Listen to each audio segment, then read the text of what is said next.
Semuanya, Baik. gimana kabarnya hari ini? Baik. Oke, hari ini apakah ada yang tidak masuk karena alfa, izin atau sakit? Tidak. Oke, tidak berarti masuk semua ya? Masuk. Bagus. Oke.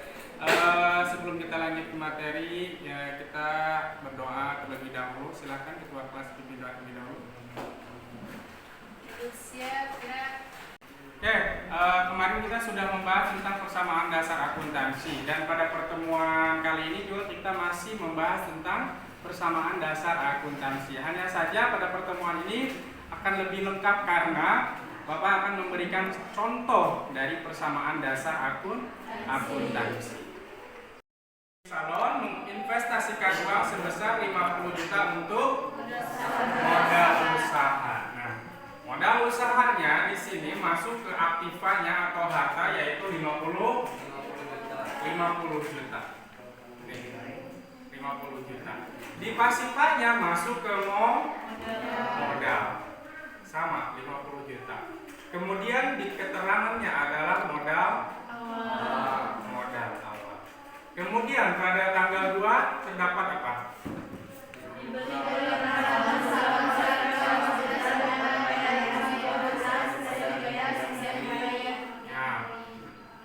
Dibeli peralatan salon sebesar 15 juta, baru dibayar 10 juta, sisanya di kemudian hari. Nah, kan si pemilik salon membeli peralatan sebesar 15 juta, tapi yang dibayar baru 10. Berarti secara tidak langsung pemilik salon mengeluarkan uang sebesar 10 juta. 10 juta.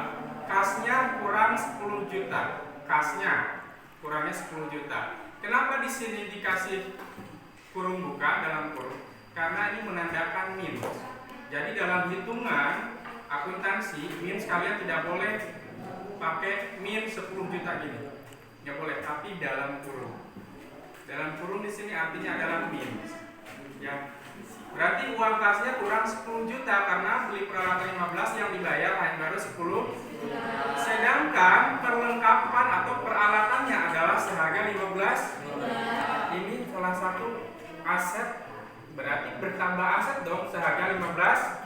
Dia punya peralatan ya seharga 15 juta, ini peralatan 15 juta, tapi yang baru dia bayar 10 juta, tapi tetap asetnya berarti dia punya harga sebesar 15 juta.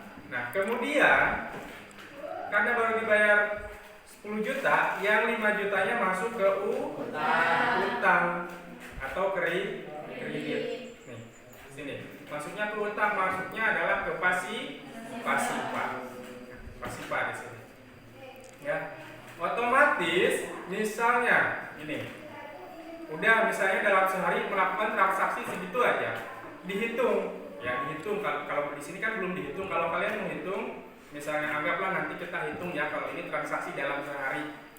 Kalau ini kan dalam sebulan contohnya ya. Nanti kita hitung, misalkan ambillah ini contohnya sebagai transaksi dalam sehari. Kemudian selanjutnya pada nomor 3 apa?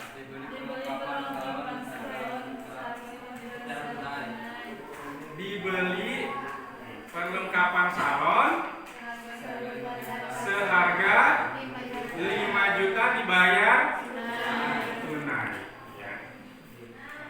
Apa sih perbedaannya perlengkapan sama peralatan?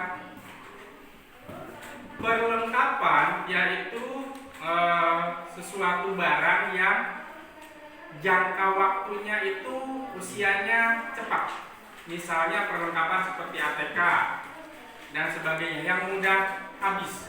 Tapi kalau yang disebut peralatan adalah suatu barang yang bisa dipakai dengan jangka waktu yang lama. Seperti misalkan di sini kan pembahasannya adalah tentang salon. Misalnya beli apa, barang salon yang perawatan salon yang jangka lama, cukur rambut, dryer, gunting, itu kan jangka waktu yang lama. Kalau misalkan perlengkapannya apa? Coba perlengkapannya seperti di salon ada apa aja?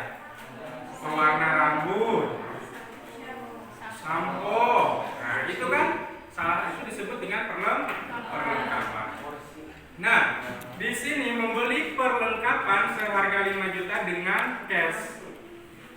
berarti secara tidak langsung kasnya pun berkurang 5 juta.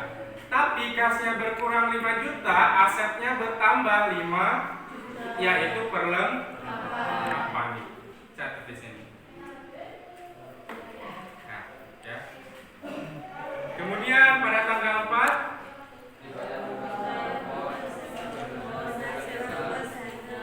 dibayar beban sewa ruko sebesar 12 juta. Berarti kasnya berkurang sebesar 12 juta dan modalnya pun berkurang sebesar 12 juta. Keterangannya untuk beban sewa ruko. Ya. Untuk sewa ruko. Jadi ingat, yang dimaksud dengan persamaan dasar akuntansi aktiva atau pasifa nanti pada akhirnya jumlah uang pada aktiva sama pasifa itu harus sama, harus balance. Ya, jumlah uang itu antara aktiva atau pasifa itu harus balance. Ya, aktiva terdiri dari piutang, perlengkapan, peralatan, modal atau kas, harta ya. Sedangkan pasifa utang plus modal. Kemudian pada tanggal 5 terjadi bayar beban keamanan, otomatis kasnya juga berkurang.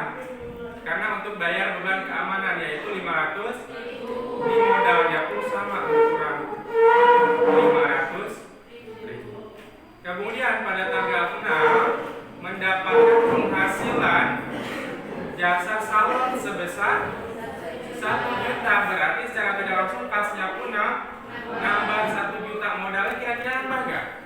Nambah 1 juta pendapatan salon. Ya. Kemudian buat selanjutnya pada tanggal 7 terjadi transaksi untuk bayar gaji karyawan sebesar 2 juta, berarti kasnya pun berkurang 2 juta, modalnya pun berkurang.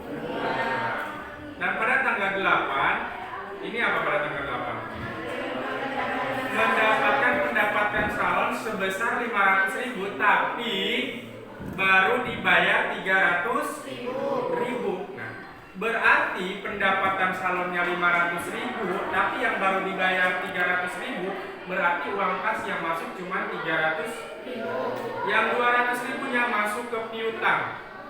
Maksud ke piutang dan utang perbedaannya di sini ialah, misalkan kalau utang si pengusaha punya utang keluar, tapi kalau piutang orang luar yang punya utang ke kita. Jadi tulisan perbedaannya gini, misalkan Sarah seorang pengusaha salonnya nih, Sarah. Yuni mau bayar ke Sarah 500.000, tapi Yuni nunggak nganjuk 200.000. Nah, punya Sarah teh disimpannya itu sama Sarah di tempat piutang. Tapi kalau misalkan Sarah yang punya utang ke Yuni, nah berarti disimpannya di seperti ini. Sarah kayak tadi misalkan ngerigit peralatan karena baru dibayar 10.000, berarti utang 5 juta ya. Kalau Yuni punya utang ke Sarah mau bayar 500.000, bayar 300.000, dicatatnya di piutang bukan di hutang. Okay. Jadi intinya piutang itu barang uang kita yang ada di luar, uang modal kita ya. Dan kemudian selanjutnya terakhir adalah pemilik mengambil uang kas sebesar 200.000 atau pengambilan pride. Nah, pengambilan pride kemarin kan Ayo Rahmat nanya, yaitu pengambilan modal atau pengambilan modal milik pribadi. Sama, kalau ini kan usaha pribadi, sama halnya kayak investasi juga mengambil uang pribadi dia yang ada di salon tersebut. Nah, itu disebutnya pride ya. Jadi ingat, misalnya Sarah seperti yang sudah Bapak jelaskan kemarin, bahwa dari materi yang sudah Bapak sampaikan, kira-kira hal baru apa yang kalian temukan pada materi ini? Jadi kita mengetahui tentang proses persamaan dasar akuntansi. Oke, jadi kalian bisa mengetahui proses akuntansi dalam persamaan dasar akuntansi. Semuanya sudah paham apa yang Bapak sampaikan? Sudah. Oke, baik, kalau apa yang Bapak sampaikan sudah dapat dipahami, Bapak rasa cukup untuk pertemuan hari ini. Semoga bermanfaat buat kita semua. Kurang dan lebihnya Bapak mohon maaf. Assalamualaikum warahmatullahi wabarakatuh. Waalaikumsalam.